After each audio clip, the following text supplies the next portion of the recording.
The clock here says 9 o'clock, so can we get a call to order, please? Love for Precious to take a roll call. Sarah Pardue, Present. John Carr, Here. Rick Stopik, Here. Barbara Roth, Here. Dagmar Bras, Here. Marissa Laudas, Present. Penny Pompey, Present. Sam Caliendo, Here. Lori Vinegar, Here. Holly Harper Larson, Ankur Patel, Here. Angela Van, Brian Stenberg, Present. David Searle. We have quorum. All right, we'll give Angela 1 second to be seated, and then we can go for the Pledge of Allegiance. No pressure.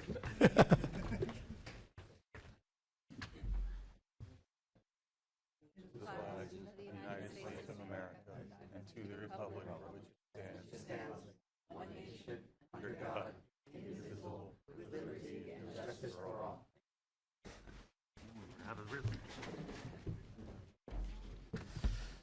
Thank you. Is there any proof of publication? Good morning, and yes, sure there is. Okay, thank you. Any postponements? Hopefully all. We do not. No postponements today. Sorry. All right, consideration of minutes, fellow commissioners. Move to approve. Second. Did you get that, Precious? I did. Thank you. All in favor? Aye. All right. Moving on, do we have comments by the public for items not on the agenda? We do not. Okay. Only comment for me, thanks the commission for appointing me as chair. Did not expect that, but I hope I can even live up to about 10% of what Rick was. So I'll be good with that. It's about 20 pounds. All right, so then we're moving on to the public hearing aspect of it. First item is the small-scale amendment, Texas Medical Center. Can we start with the applicant?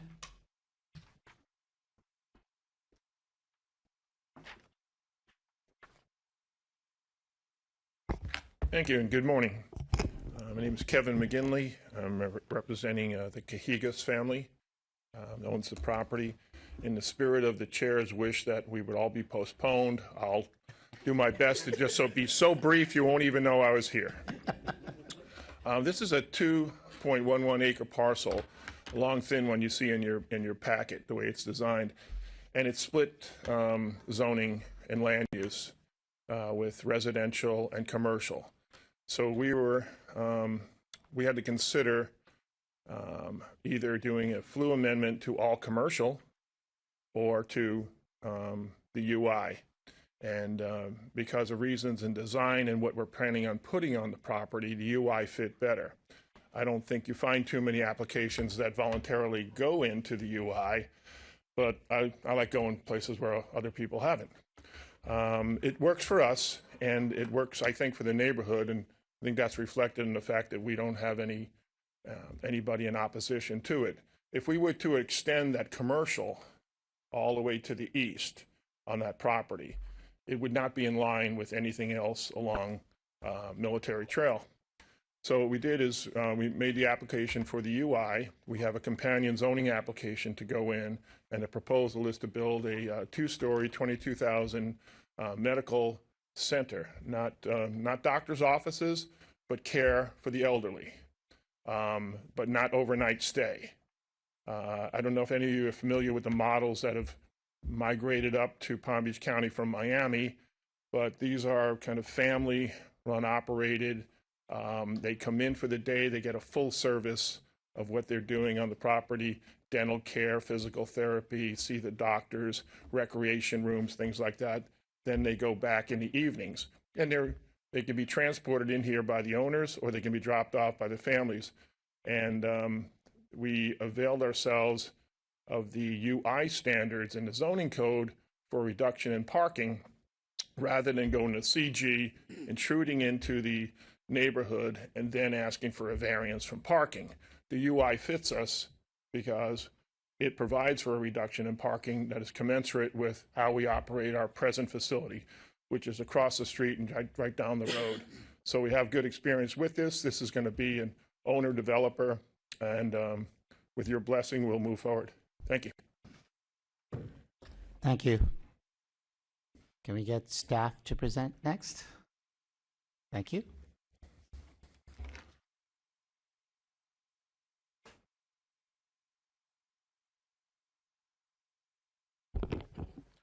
Good morning, Board, Chairman. Peter Germain with the Plan Division. The item before you is the privately initiated small-scale future land use atlas amendment, Cahigis Medical Center.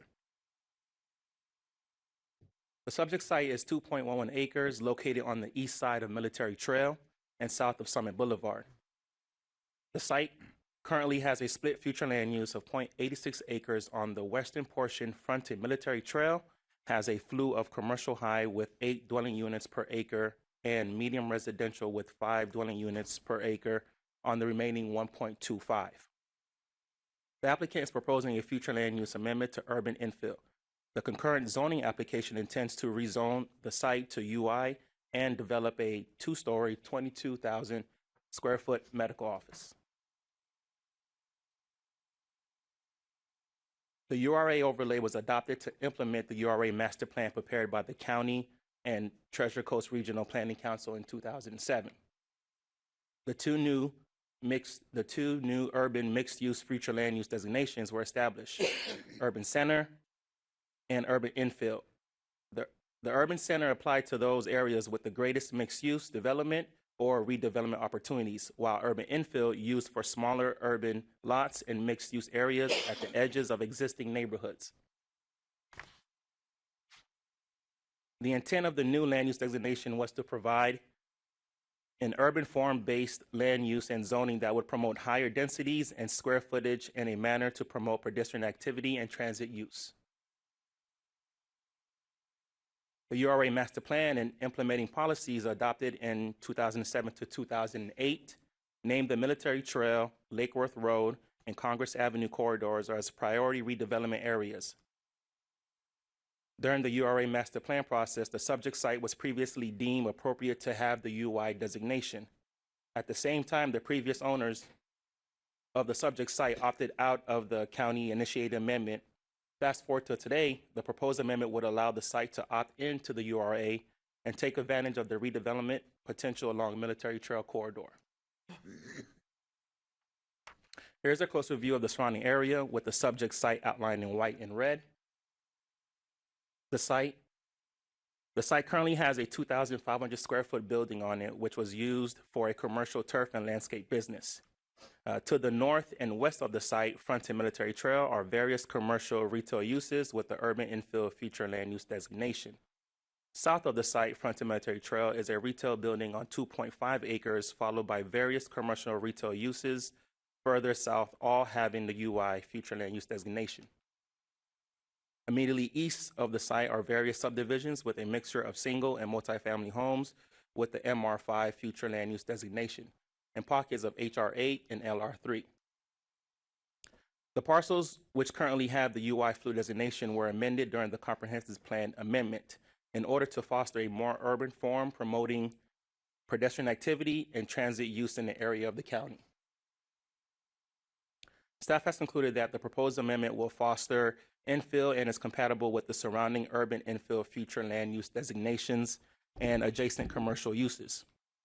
Represents an opt-in to the URA, which promotes growth and discourages sprawl and directing development where resources exist. Lastly, the request is consistent with all applicable comprehensive plan policies. Staff is recommending approval with a condition to provide vehicular cross-access to the parcel to the south. This concludes my presentation. Thank you. Thank you, Peter. Do we have any public comments for this project? No? Okay. None. So I guess we'll go to questions, comments for my commissioners. I'll just go all the way to the end and start that way. Be easier. Sorry, go ahead, Sarah. No comments from me? You want to go ahead, John? None here. Angela. No comments. All right, Lori. I have a question about the vehicular cross-access. What's the rationale to have it connecting with the auto zone on the south there? And why is it not also to the north? By Fantasy Lingerie, but I think it's not open. I don't think that's open anymore. So we have plans in the, we have policies in the comp plan that that require, where feasible, cross-access to similar uses specifically for commercial. So the applicant worked to provide a cross-access to the south. So we're just putting that as a condition to memorialize that cross-access. Because the interconnectivity is excellent. I was just wondering, the north is also commercial. So maybe we can have the applicant speak about why they didn't provide it there. Yeah. Well, honestly, we'd prefer not to have the cross-access. And it's mainly for security purposes. So what we would think that we are at this point only required to provide a taper to our property line, but not enter an agreement with the property owner to the south, because we can't compel him to enter an agreement with us. So at the time that property to the south comes in, if it's suitable in what they're going to be proposing to connect to us, then we'll have the interconnectivity. And I understand with staff, it makes sense on Military Trail. You don't want to pull out one driveway and then go into another driveway if you're buying some auto parts and then dropping your grandmother off, or vice versa. So Yeah. it would make sense, but we're gonna work with staff. We have on our zoning application to see whether we can secure the site at the same time. But I share your concerns of cross connectivity to a use that really isn't compatible with us. Okay. Thank you for that. You're welcome. All right, Vice Chair. Yes, the question is, do you agree with all the conditions staff has recommended, besides obviously the traffic? As I understand it, there's just that one condition. That's the only condition? Yeah, Okay. it's- And then the other question I did have is, as far as the building goes, there's a few residential in the back. How far back is that building? I didn't. Well, another beautiful thing about the UI is you need to move your buildings. In the design criteria, you need to move your buildings towards the right-of-way, Military Trail. So the rear of this property is parking, open space, and retention area. The building is, I would say it straddles that line. Okay. But it's primarily oriented to Military Trail. Perfect. No other questions. Thank you. You're welcome. Rick. Nothing, thank you. All right, Barbara. Vanessa. I was just curious, are there any other medical facilities in the area? Is that for me? Yeah. I don't know of any. I drive this road quite a bit. Nothing like the form that we're proposing, which is the holistic care. And it's more like a wellness center than it is a typical medical centers have doctors and inpatient, outpatient surgeries. We don't do any of that. There's no overnight. So there may be other medical centers, but this is not an area that's really known for medical. That would be more like Congress Avenue down by the hospitals and down in the city. So I don't know of any.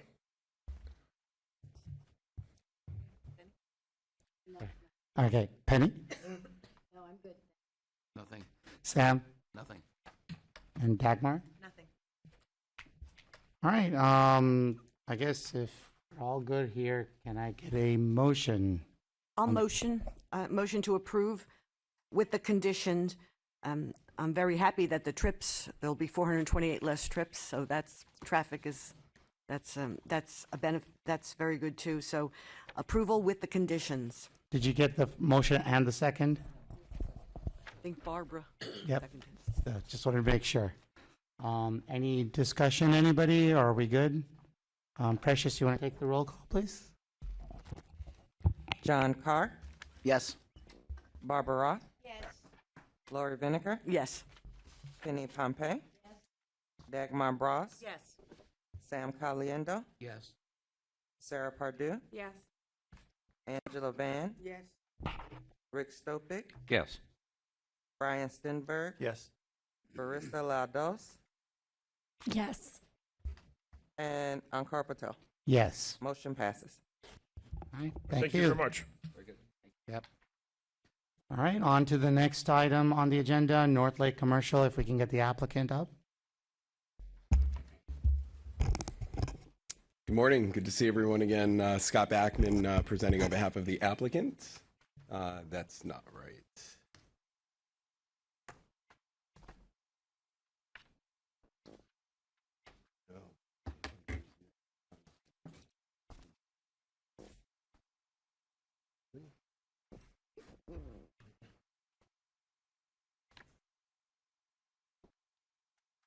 Sorry.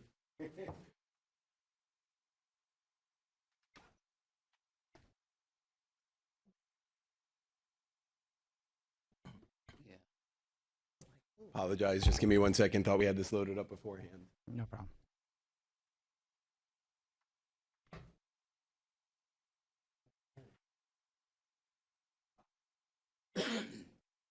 My bad. It's a nice looking drive-through.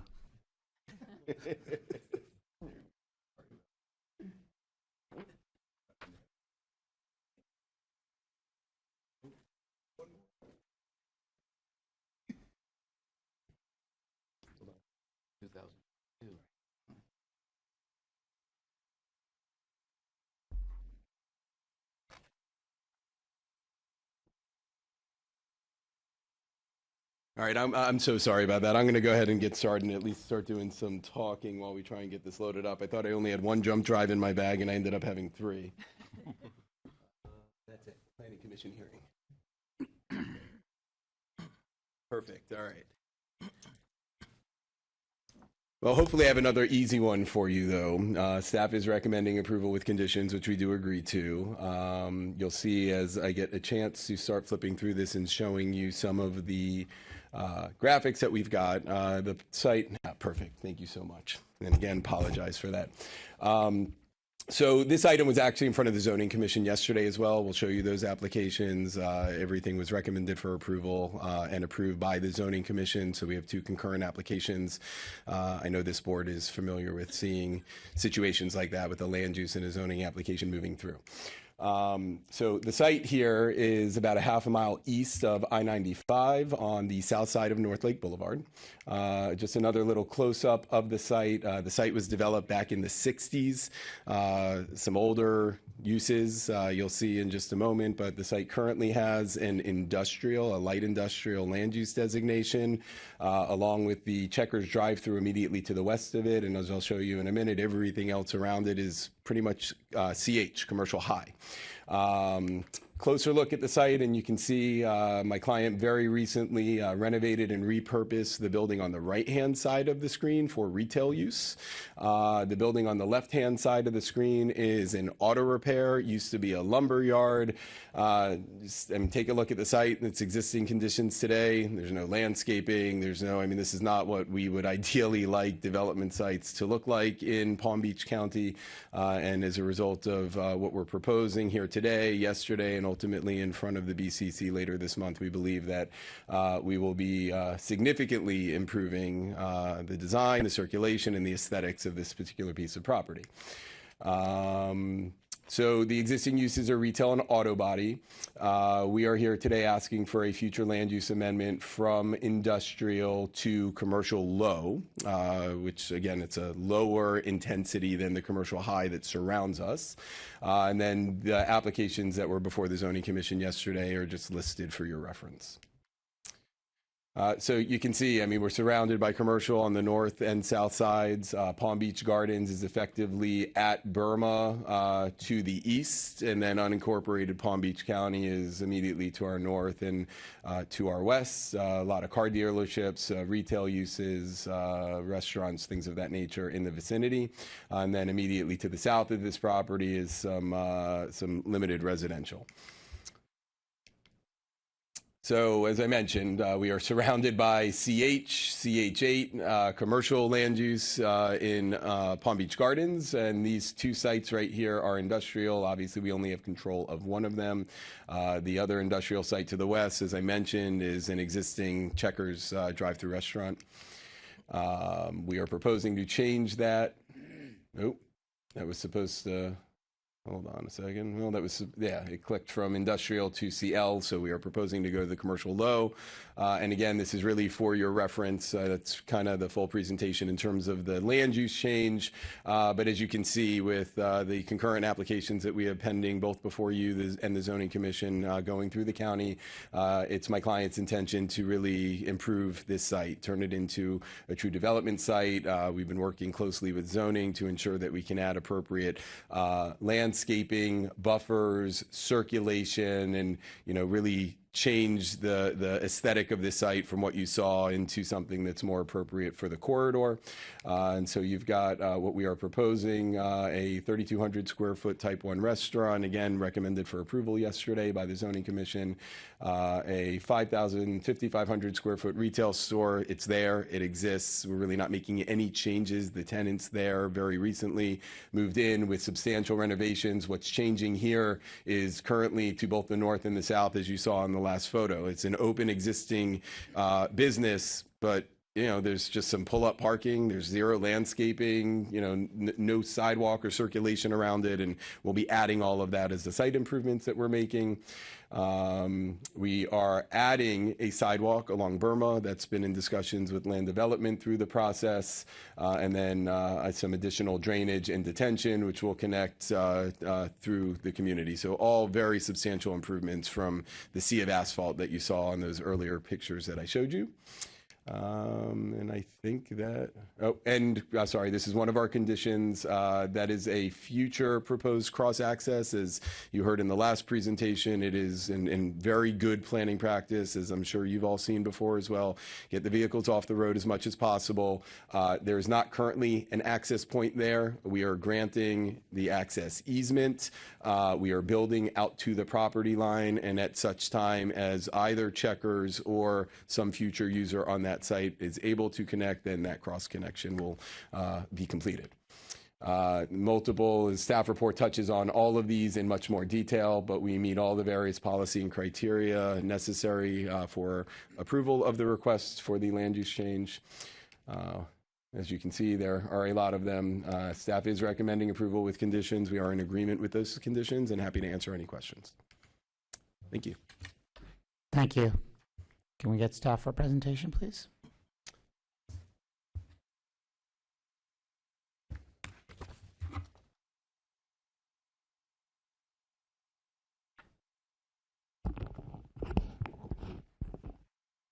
Peter Germain with the Plan Division. The item before you is the privately initiated small-scale future land atlas amendment, North Lake Commercial. On 2.02 acres, the subject site is located on the southwest corner of North Lake Boulevard and Burma Road, approximately half a mile east of I-95, a corridor that supports primarily commercial uses and commercial future land use designations. The applicant is proposing a future land use amendment from industrial to commercial low in order to develop a total 8,700 square feet of commercial uses. The concurrent zoning application intends to rezone the site to MUPD and develop a 3,200 square foot restaurant with drive-through and a 5,500 square foot retail space. Here's a closer view of the surrounding area with the subject site outlined in yellow. The site currently has two structures on it, a 5,500 square foot retail building, which will remain on site, and an auto repair and maintenance shop, which will be demolished.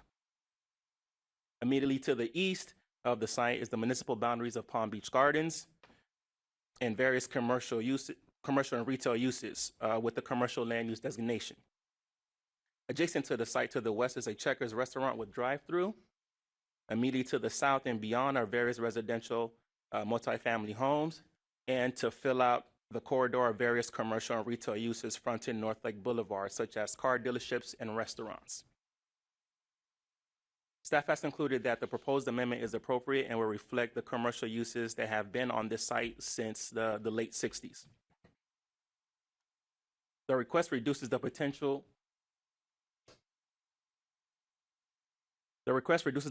for intensive industrial uses to develop in proximity to existing residential uses. The proposed amendment is consistent with the land use along the corridor, including the adjacent municipal future land use designation. Staff has determined from the applicant's request and research of the site's development history, the development pattern of the corridor, and the uses and site design proposed in the zoning application that the request for commercial load meets the policy's objective and intent. Staff is recommending approval with conditions. First condition is to cap the maximum number of allowable trips on the site in order to comply with the flu policy 3.5D and provide cross-access to the parcel to the west. And thank you. This concludes my presentation. Thank you, Peter. Any comments from the public? I guess not. All right, then we'll go over to the commission for comments. Let's go to Dagmar. Nothing. No, Sam? Nothing. Penny? Actually, I do, because this is an area that I frequent at least every day, if not twice or three times a day, on my trips to various places. I'm delighted that the developer is actually going to beautify this corridor, because this has been neglected for some time. So I'm 100% in favor. I think it's great. It'll be a big improvement to the area. Okay. Go ahead, Marissa. Thank you for letting us know that. I appreciate it. I have no comment. Thank you. Okay, Barbara? Thank you.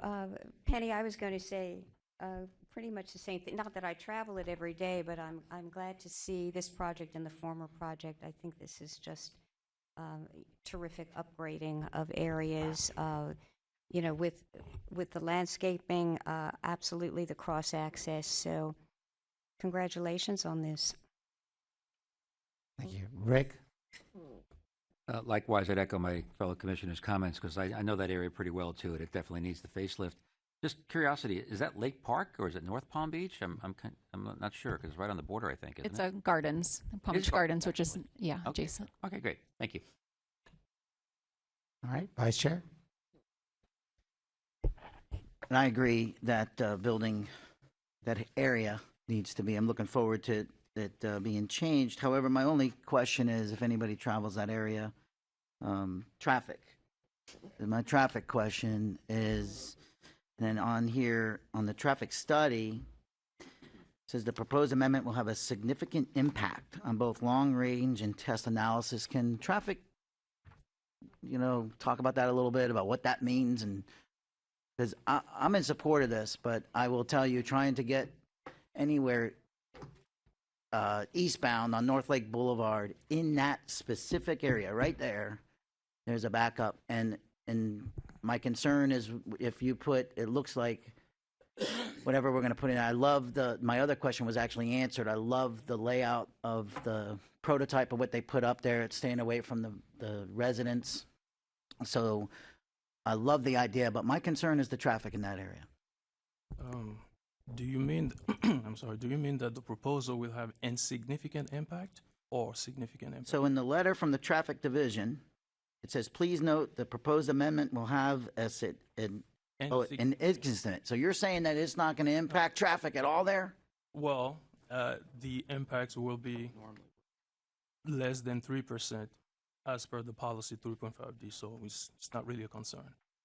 So we have a body shop that's there now that doesn't have any. 'Cause I know what's there now. Yeah. So if they're going to put a drive-through restaurant there, Right. which we don't know what that is. And we're saying that's not going to impact any of the traffic coming to that area, because what's in there now doesn't seem to have much traffic impact, in my opinion. Well, the insignificant impact does not mean that it's not going to have an impact per se along the segment. There will be impact. However, the impact is not worth considering. Okay. I just wanted to clarify that because I think it's a great idea and I'm in support of it. I just wanted to make sure that we understand that there is a traffic consideration there, the Costco gas line, just to get in the gas line sometimes goes all the way out to that area. Well, right? Is what it is. Yeah. Well, it is what it is, but I also think it could be a safety concern with if they start doing a traffic study on rear end accidents there and that type of thing. So putting in a drive-through restaurant there it's like, you even go to Indian Town Road, if you look at, let's just say, and I'm not saying this is what's going to be put there, but if you put a Starbucks in there, you look at Starbucks on Indian Town Road, sometimes you go there's traffic, same thing, going out into Indian Town Road. So I just wanted to make it clear. I'm in support of it. I think it's a great idea. It's definitely needed there. I just hope that we understand that there is a traffic concern there from myself, and that's in my district. Thank you. Lori? Yes, yes, with the traffic study, isn't that with no impact within a quarter mile? Is that what you use? Is that what you use, the quarter mile distance? For this one, not really. Well, then with the no traffic impact within, when you did the study, it's within, no impact within a quarter of a mile from the subject site, correct? That's okay. You don't have to answer it. It's okay. That's okay. It's okay. Well, because Yeah. what I'm saying though is that when the impact is insignificant, there is no, it's not necessarily, there is no, when the impact is insignificant according to the policy, we do not have to conduct further analysis. So it really doesn't matter if the radii is 1 mile or half a mile. It really doesn't matter because the impact is insignificant. So per the policy, it states that if the impact for level of service is directional, if it's less than 3% or 3%, then no further analysis will need to be conducted. So it really doesn't matter. Okay. I understand. Yes. Yeah. Okay. You see, we've had this issue before where there's going to be a tremendous amount of traffic coming out of this one. I'll give the example of the McDonald's on Atlantic Avenue, but they say there was no traffic impact. Well, yeah, because the study was done all the way to like Hagen Ranch Road and beyond, and there was no. That's why there's not considered any impact, because that doesn't impact the area, this circumference, which is a step away from this. So I mean, if you're referring to the segment itself, yeah. Well, for the proposal itself, there is no concern. Now, if you're referring to the segment itself, so what you need to understand is that the segment is being carefully considered. We are actually monitoring the segment as we speak. Okay. So if there's going to be a concern, then we'll address those concerns. Okay, thank you. That actually wasn't my question, but that brought up my question. What the other commissioner said. Was the Place of Hope contacted about this, or the Village of Hope? I'm not aware. I'm asking I'm asking the applicant. Okay. Place of Hope or Village of Hope. Did you contact them? Are they aware? We did not, no. Oh. They're aware of it through the notice process, but no, we did not. Okay. We haven't heard from them, but they're significant. They're right in the backyard. Sure. They are. Yeah. Okay. And just yesterday, was the condition of approval that the land use would be approved? Yeah, I Is think that one it's of the conditions? Yeah, I think it was the concurrent. The way zoning typically sets up is that planning and zoning need to run concurrently to the BCC to be approved together. Yeah, but they don't have to go to the Planning Commission first and then the zoning. Was one of the conditions of approval yesterday that they get the land use change? That it's approved here today? Sure, we couldn't be. Was that one of the conditions of approval? Good morning, Donna Adelsberger with the Zoning Division. That was not discussed. However, this cannot move forward to the Board of County Commissioners unless an action is taken today. If this is postponed today, then the zoning action will have to be postponed at the board. They have to be on the same agenda. Okay, just because we've had other projects, other applications that said that the zoning application specifically stated that that one of the conditions is that it is approved by, the land use is I think approved. what you're referring to is the resolution that the board adopts at the end of their decision, that the zoning application for the rezoning and the conditional use are contingent upon the effectiveness of the small-scale land use amendment, and that is in the resolution that's adopted by the board. Because sometimes it's confusing for the public when they hear that it was approved by zoning, but there's an issue with land use. I just wanted to know that. Sure. Okay, well, that's fine. I don't have any problems with this at all, except I'm wondering why Checkers is still industrial. Can staff just answer that? Yeah, so when we looked at the site, we had that same question, and we were maybe even considering, county correctives for that site, and also for the site to the south. So that's definitely something that we are aware of. Yeah, the site to the south is manufacturing, though. It's got 7 units there or something? 7 or up to 9 units, but I think there's only 7 units there or something. It's a multifamily. Then it's a multifamily. Right. Okay. Yeah. So it's a residential use in an industrial area. use, Okay. So Yeah. yeah. Okay. Thank so you. we definitely recognize that, and we'll put that on our list for potential county correctives. Thank you. Angela? Brian? Sarah? Okay, for myself, I agree with Vice Chair currently and some of the other commissioners that the beautification is needed along the North Lake corridor, but I do have some pointed questions about the traffic. Traffic engineer, is North Lake currently failing? That is correct. So it's failed, and you're adding more traffic to it. Now, the 3% number, how did you come up with that? Because currently, the use on that is an auto shop, and then you're adding restaurant with the drive-through, which is a significantly higher impact. How does that equate to 3%? The 3% is actually based on the impacts of the proposal along the segment. Actually, it's the ratio of the impact of the proposal along the segment with the capacity of that segment. You follow? Yeah, but if the capacity's already failed, you're already over capacity on that road, how does that same math work? I'm not following the question because the significance is actually based on the impact of the proposal along the segment. So if the ratio actually determines that it is less than 3% or 3%, so no further analysis will need to be conducted. So it really doesn't matter if the segment is failing or not. Okay, and you're doing it by peak hour calculations? That's peak hour directional. So one thing that you also need to understand is that the segment is failing both in terms of daily and peak hour. Correct. Right. Well, to be precise, per se, so I mean, if I were to refer to the segment right now, I'll say that the segment is in situ. But however, the segment right now is not failing. It's close to capacity in terms of directional. In terms of directional, the segment has a capacity of 2,860 vehicles per hour directional. And right now, I believe that the capacity of the segment is about 2,670-ish, something like that. And then you add the 3% on top of that is what you're doing. 3% on top of that. But if that ratio is less than 3%, no further analysis will need to be conducted. Doesn't matter if it's failing or not. Okay. And that's the condition you've put with the cap rate on the trips Correct. generation. Because so that if it they doesn't. were to consider the maximum, they will be significant for the long-range analysis. So as such, they will not be in compliance with the policy. Okay.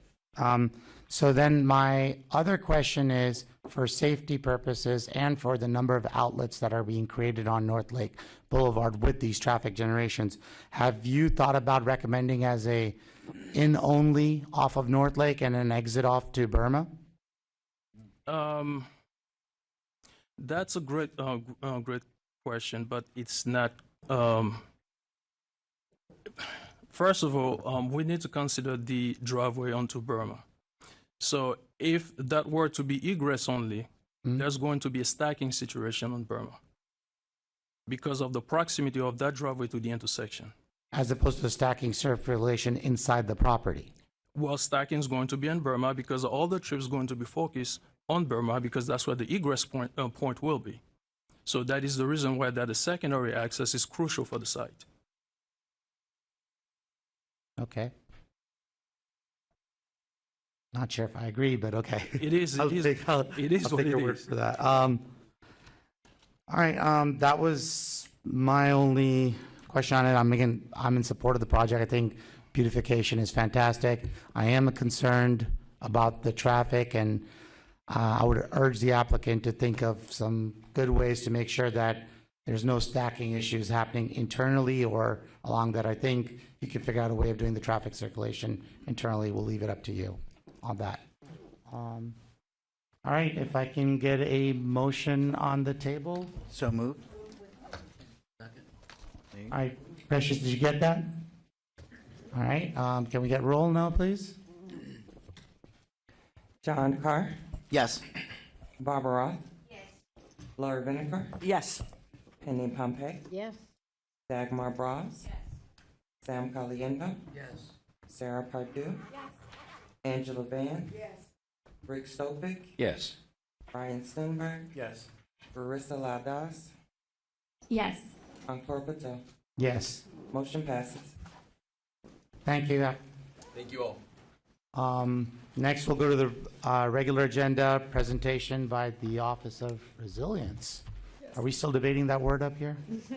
And if you'll all remember at a recent planning commission, there was a request to hear from this newest county department and kind of what their main functions and tasks are. So we're very pleased to have Megan Houston, who is the director of that department.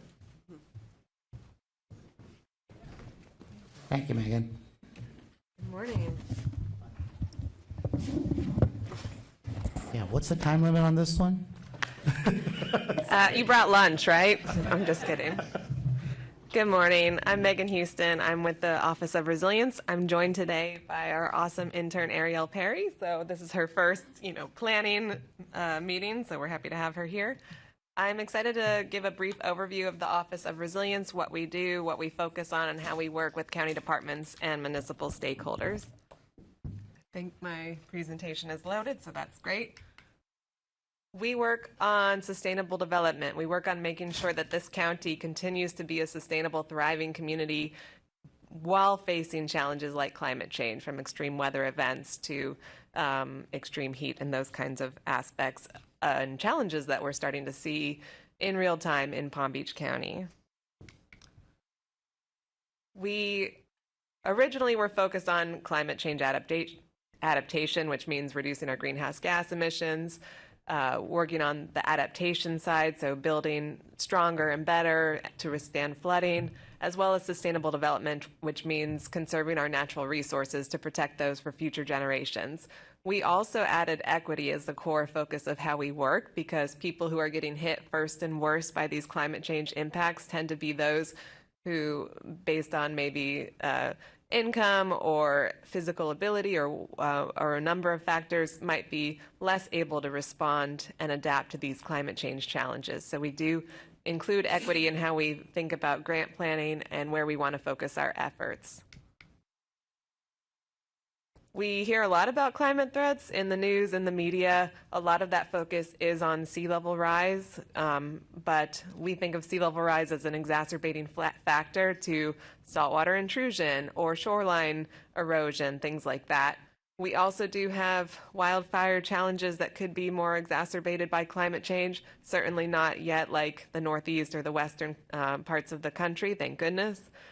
We see, I mentioned extreme heat. That is starting to be more of a problematic concern. So it's just sometimes not safe, or we have to be a lot more mindful of how we are exposed to the elements. And it's not like generations ago where it's Florida, it's just hot, but things like medications and don't work as well for people when it's a lot hotter, or pregnant women or children sometimes have more of an issue. So that's something that we have started to incorporate into how we plan our projects.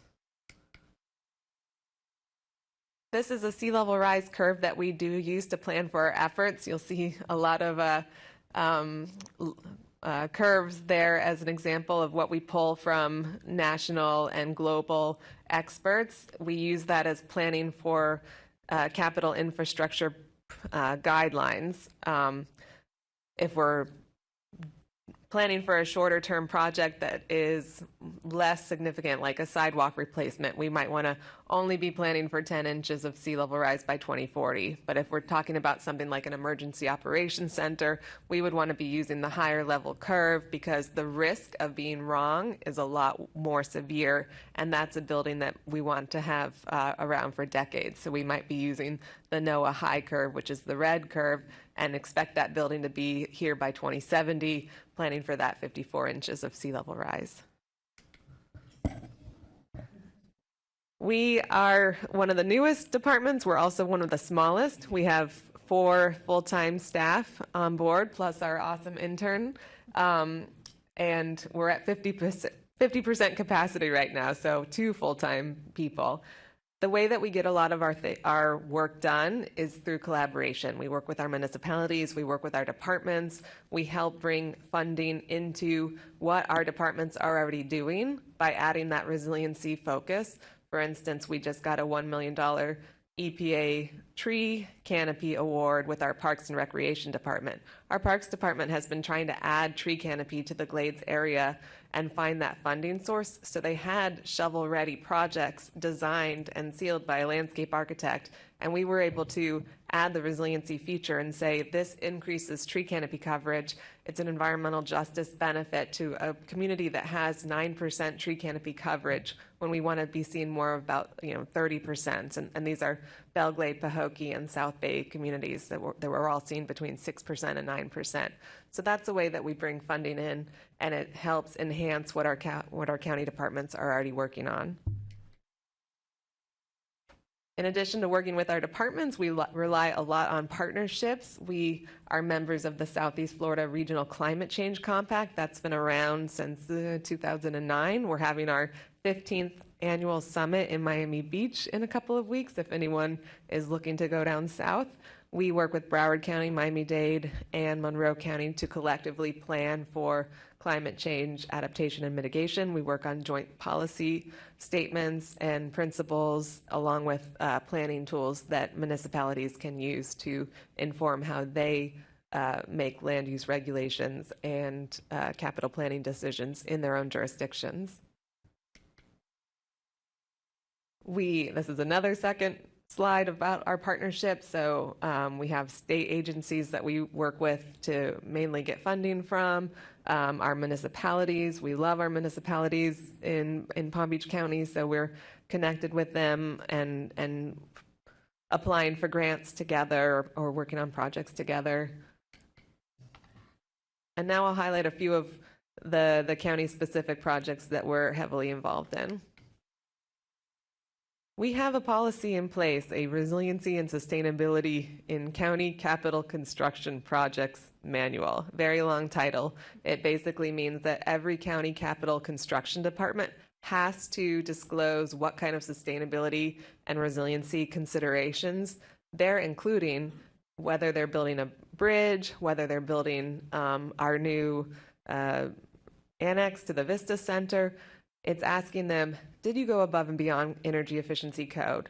Did you think about future conditions for sea level rise? And how has that changed how you're, where you're putting your HVAC equipment, right? It's looking at those kinds of things. It's not adding cost or asking our construction departments to do anything different necessarily, but it is taking that hard look and making it part of the conversation. We include links to climate change vulnerability assessments that are forthcoming, and that's a tool that our county departments will have so that they're able to see where the low-lying spots are in the county, where they might need to be thinking about additional drainage capacity and things like that.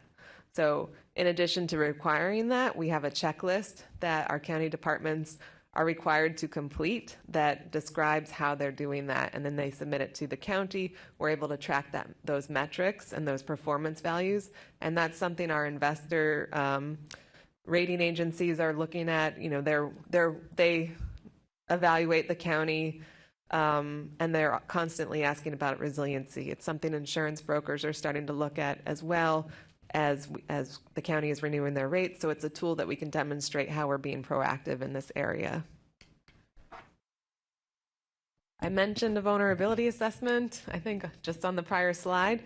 That is a tool that the state helps fund to look at sea level rise and flooding through the Resilient Florida program at the state level. We also expanded the list of climate threats that we're looking at with Department of Commerce funding from the state. So we're doing this comprehensive vulnerability assessment that says how we know generally that we have these climate threats. How does that actually impact our neighborhoods? Do we need to be focused on extreme heat and increasing tree canopy, or do we need to be adding additional stormwater management capacity? How is flooding impacting how people get to work and get to school, and all those things? We're doing that for all of unincorporated Palm Beach County, as well as our Glades community. So this is about $1.8 million in funding that we have to do this study. We're taking that information and rolling out a resilience action plan in the next couple of years by working with our consultants. And that will be a tool that we can implement. It's not going to be the thing that sits on the shelf, but it's tied into identifying 30 projects that we need at the county that we can then get funding for and try to apply for grants by having those 30 priority projects identified. Resilient Florida is a state DEP program that just really landmark legislation that was created in 2021 to help every municipality in the state of Florida conduct a vulnerability assessment and then also apply for implementation dollars to pursue capital projects that reduce vulnerability to flooding and sea level rise. So this is something Governor DeSantis has issued executive orders supporting, saying that they would like every municipality to have one completed by 2026, I believe. And the municipalities, the drainage districts, the county, we've been very successful just since 2021. Over $90 million has come into our municipalities, has come into our county to help make us more resilient to flooding, helping our wastewater lift stations, drainage, roads. Australian Avenue, if you're familiar with the area downtown, got $13 million to help with the drainage improvements. Those are for the implementation. That's a 50% cost share, but that's significant help that goes out into our municipalities to help support these big construction projects. We also conduct our greenhouse gas emissions inventory for the county. We look at county community-wide and county operations level of greenhouse gas emissions. The county is also partnering with the Southeast Florida Climate Compact, 110 municipalities in the 4 counties, to conduct a greenhouse gas inventory for the region, and we got that paid for by the EPA. They gave out $1 million to the MSA, which was Miami-Dade area and included Palm Beach County. And then through the Southeast Florida Climate Compact, the partners said, let's use this $1 million collectively to do the inventory and then use that inventory and the plan to then pursue implementation dollars. And that will be in March, where we're going to be thinking about how we as a region can be applying for projects that reduce greenhouse gas emissions. So possible ideas are, housing energy retrofits, or a lot of municipalities are looking at waste to energy, things like that. And then finally, we do administer and oversee the Property Assessed Clean Energy program in Palm Beach County. We created enabling language to allow that to be a financing tool. So it's a program that funds solar and renewable and other renewable energy, as well as wind mitigation and energy efficiency projects on residents and businesses' properties. And then that financing is paid back through the property assessment. It is a significant way of adding to energy efficiency projects within Palm Beach County. And then we also oversee and help coordinate with electric vehicle programs. We know our Palm Tran is pursuing electrification of their bus systems, and so they're seeing how that can roll out, and they're very proactive in applying for federal funding and meeting with vendors to see the latest and greatest technology for the bus systems. We work with our facilities folks to install electric vehicle infrastructure, and then we manage the vendor contracts to put EV chargers in. And we've worked with our zoning division to examine the ULDC and see and try to make it easier for developers to add EV infrastructure into their developments. I've mentioned the Southeast Florida Climate Change Compact quite a bit, so I don't have to highlight too much here, but we do produce a regional climate action plan. The latest one came out a couple years ago. It's wide and comprehensive, so public health is a sector, equity is its own sector, but also sustainable communities and transportation, which might be the more planning focused area that could be of interest to this group. With that, I am happy to take any questions. Thank you, Megan. That was very thorough, and I think the commission definitely appreciates that. I'll go ahead and just go down the line. It'll be a lot simpler instead of raising hands, if that's okay. Let's go. Dagmar? No. All right, Sam? None. Penny? None. Carissa? No. Barbara, not to you. Thank you. This was so informative, and I think this must have come up as a request when we were looking at the new flood maps. I think I recall at that time, so I really appreciate it. First, I do have some questions. My first is this presentation part of what is on your website? If we needed to pull these screens for reference, or could we have that in some way? It would be very helpful. I'll have to check, and I'm sure Ariel is writing notes back behind me right now because she's helping update our communication. So we do have some of our presentations up, but we can put a general resilience overview. Yeah, I'm already thinking of applications where this information would really be helpful to me, and I thank you. You spoke about, and you just mentioned zoning, speaking about electric vehicles and perhaps adapting some projects to that.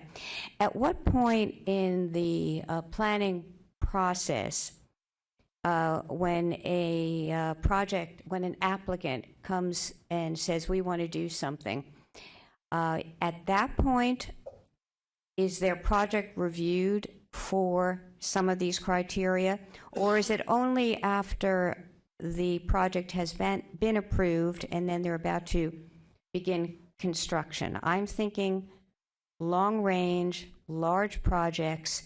Where does your office enter into the discussion? Very good question. So right now, when I was mentioning the manual, the county capital construction project requirement, that's for county government specific projects. So our airports and our facilities and our environmental department, that's what they have to comply with.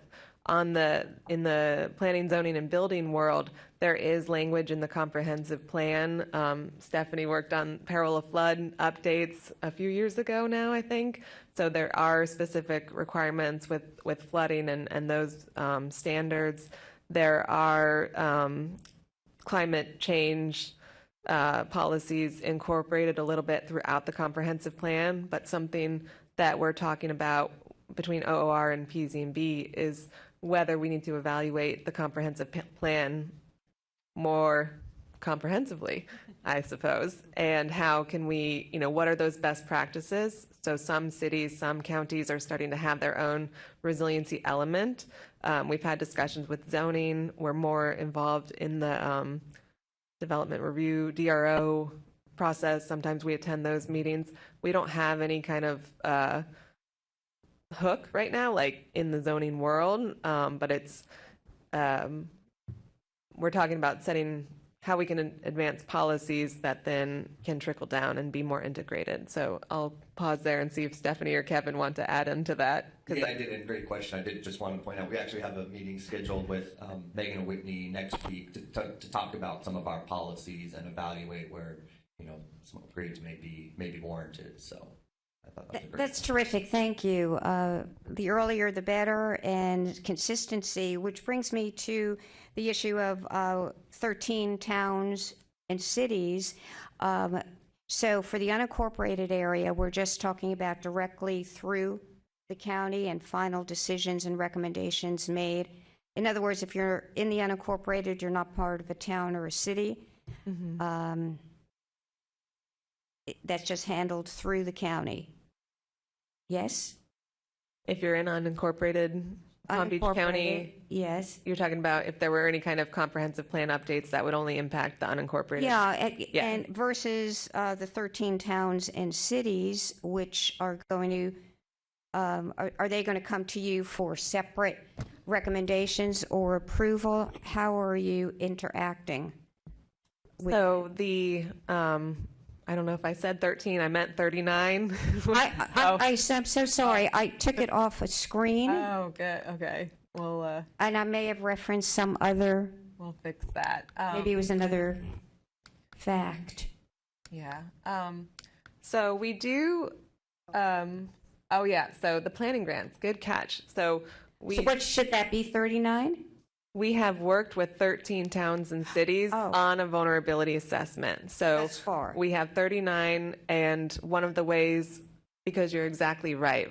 Like, how do we work with our cities when we don't have oversight or enforcement measures? And the way we do that is by partnering and saying, hey, the first time we did this was about 5 years ago.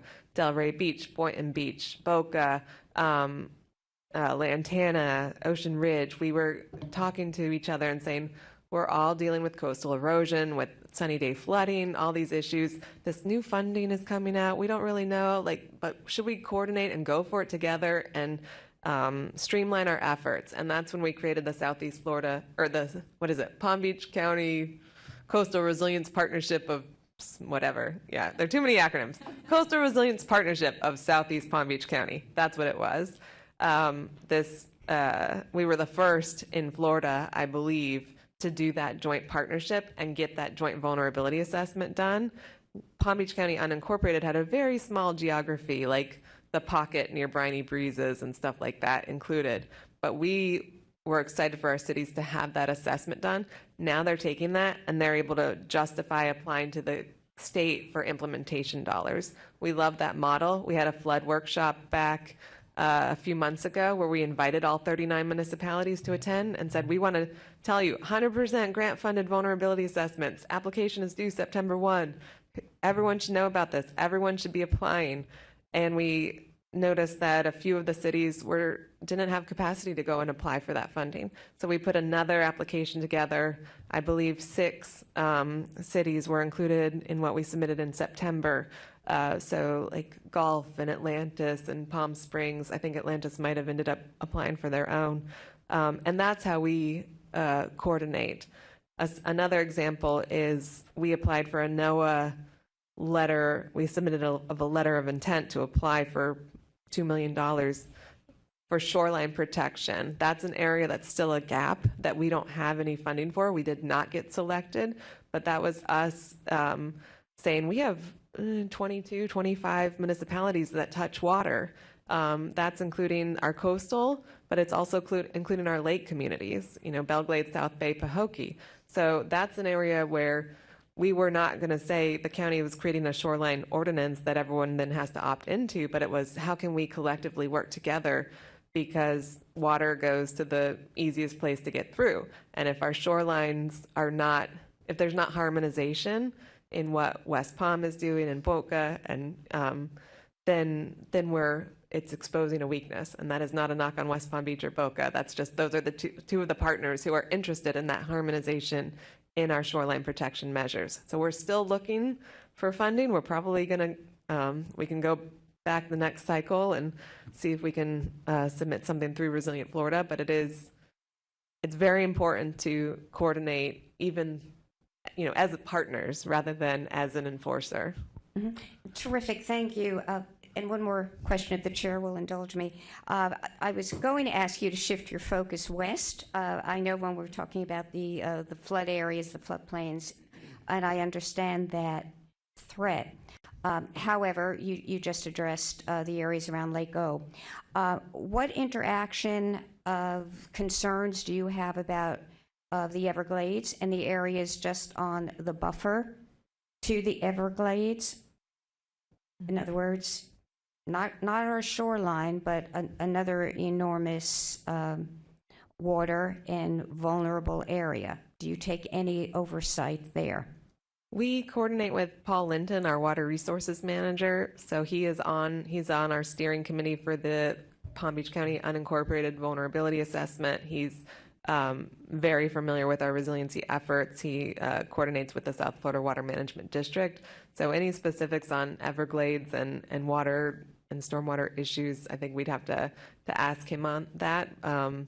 I think when I first started this role, somebody said, does she know everything about water yet? No, I do not, and I never will, and nobody does. But that is, we think about our natural resources as assets. We think about our land, our agricultural land as assets. We think about, housing as assets. So it's how do you examine all of those resources in Palm Beach County and balance them while dealing with stronger storms and changing weather conditions.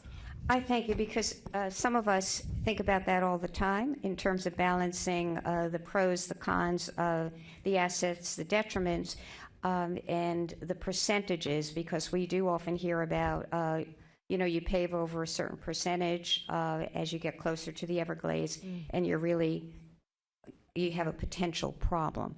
And it's not the shoreline, but it is another amazing resource. So I thank you. And if this can be made available, I would greatly appreciate it. Sure. Thank you, Chair. All right, thank you. Rick? Oh, good. Thank you so much for the presentation. All right, Vice Chair? Yes, first of all, thank you so much. My last duty as the chairman of the board for the Palm Beach North Chamber of Commerce was we created the Disaster Resiliency Task Force. And we worked collaboratively with the 10 municipalities. So I was so excited to see that logo up there as one of your partners that you worked with. It's so important. And the number one death and injury is flooding. And most people don't realize that. They think, oh, wind, hurricane. And that's my business, is disasters, unfortunately. And there's nothing more important than the county working with the municipalities. They have to collaborate. I've seen it all throughout the state, not just here in Florida, but throughout other states. When they don't work together, either the people don't survive or buildings collapse. I mean, we've seen it. So we really appreciate everything that you're doing to collaborate. I would encourage you to reach out to Noel Martinez. I do very little on that task force anymore. I created it and then kind of let Noel do his job. But we worked very closely with all 10 municipalities. They worked very closely with us to create a great working binder to make sure, where do we need to be better in those 10 municipalities as far as how will we get medicine, how will we get water, how will we have gas stations, food, how will we survive after a disaster? And by the way, Rick Morrell, who's CEO of, used to be, of Tropical Shipping, was in our board meeting in November of 2022 and said, we should be a little more careful of maybe a pandemic coming. Oh. That's part of a disaster of resiliency, right? And lo and behold, a few months later, we had a pandemic. And the whole country and the whole world was not ready for that. We weren't resilient for that. So when people think of resiliency, we need to think outside the box a little bit to be resilient, not just on it. I'm very passionate about resiliency, and I greatly appreciate everything you're doing. And if everybody on this committee doesn't have the Palm Beach County DART, get it. It gives you the alerts, lets you know what's going on, and notifies you of what's happening. And I always preach this: is listen to the authorities anytime there's a disaster. And I appreciate all your hard work, and thank you. And if you ever need anything on that, let me know. I'm still involved with the chamber up there in the Disaster Resiliency Task Force. I when hurricanes hit, I got to go. So I was pretty busy with that, but Noel and I still work together on that. If I may just comment, he's been fantastic, and he and the Palm Beach North Chamber just signed a pledge to be supporting our economic resilience initiatives through the Southeast Florida Climate Compact. All right, Lori? Hi, Megan. Great to see you. Great to see you. Great to see you still working, the director. It's great. Can you please send us a copy of the PowerPoint? Email it to all of us? Yeah. Thank you. Thank you very much. About your new focus, equity. Are you working on, as part of that, the climate psychology? The climate anxiety? Because Yale, George Mason University, they made studies that they've had studies where most of Americans worry about the resilience, about climate change. So as part of that equity and that focus, I know a lot of it's on development, but there's PTSD after after disasters, and the studies have shown a mistrust of government after disasters have increased. So we have elderly here. It is a big part of psychology now, climate psychology and climate anxiety. And I think as the Office of Resilience, if you don't look into that and and make that part of that equity, then I don't see any other possible, except the healthcare district doing something like that. But maybe you can work with the healthcare district and the mental health about that. This is a really, really big thing. The New York Times had a huge, did you see the New York Times this weekend? No. But... Huge entire magazine. The entire magazine this weekend was about climate change. And a lot of it was brought up with the newest thing is this anxiety. Thank you. If I may respond, Yeah. Yes, huge issue, and people don't know that term, climate anxiety. I mean, people who went through Katrina, people who went through who were with power outages for 3 weeks. It affects people forever. I've been in South Florida looking at Hurricane Andrew drawings from the students who went through that. I mean, there's just a lot of impact there, and the children who are growing up with climate change in their minds, so definitely a real thing. And we have worked with our Pine Jog Climate Ready program through FAU, where high school students are recognizing that there's climate impacts, but also recognizing what they can do about that. And so I think the empowerment is important with our youth. That I've heard from the high school students, they said, we don't want to hear that, your generation couldn't fix it and now it's on us. We still want you to be doing things about it. So I think, from that generation side, we're trying to figure out what our role would be. We also love the Florida Clinicians for Climate Action. Dr. Catherine Toms, if you don't know her, she's just a wonderful resource. She's in Palm Beach County. She's worried about, from a public health standpoint, what climate change does. And they're trying to make sure that physicians and medical experts understand how they need to be thinking about treating patients related to climate change. And a lot of it, what she does is focus with women and pregnant women, getting them to medical care and things like that. But I think it's something that they're pursuing, as well as looking at the mental health component of climate change. Because it is something we need to be thinking about. And I agree. Thank you. Angela? Brian? Sarah? All right, Meg, I want to thank you for the presentation and all the answers. I do have one question for you. With the push to the move to electric, I mean, we've seen that on both the commercial side and on the private sector side, and then of course governmental is now getting into it too. Have you guys as a resiliency office thought about how to handle spent batteries going forward? It's a really good question. You see that not only in just EV, but in the solar panels component. So we have not been involved in that technology, reuse and recovery, but it is something we track and research on, because our county administration is interested in that question too. We've talked to FP&L and NextEra about what they are proposing with their 30 million by 2030. They're doing a lot of solar panels, and those are going to retire. So we're asking industry what they're planning to do when they have all those resources. I don't know if it's been solved yet, but it is something that's on our minds. But would that be something that would fall under your office's sort of job or no? Because it is part of future aspects. So. Right. We would look at the whole life cycle analysis, and we would say, EV has X, Y, and Z as benefits, but also be mindful of these potential issues. We do not, we wouldn't be involved in the recuperation or the technology development there. We would be tracking the research. All right. And then to Lori's point, do you guys work with like the Palm Beach County School Board?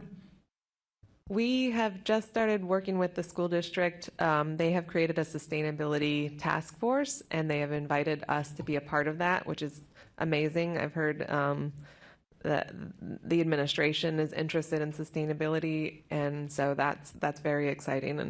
And so not the school board, but the school district so far. As far as I understand, those are different. And yeah, but the district has asked us to participate, and they're asking municipalities to participate who have sustainability leads. Okay. Well, I want to thank you for your time and all the effort for doing this presentation. And I think the whole commission truly appreciates for you being here. So thank you so much. My pleasure. All right. I guess comments to commission members. We'll start. Sarah?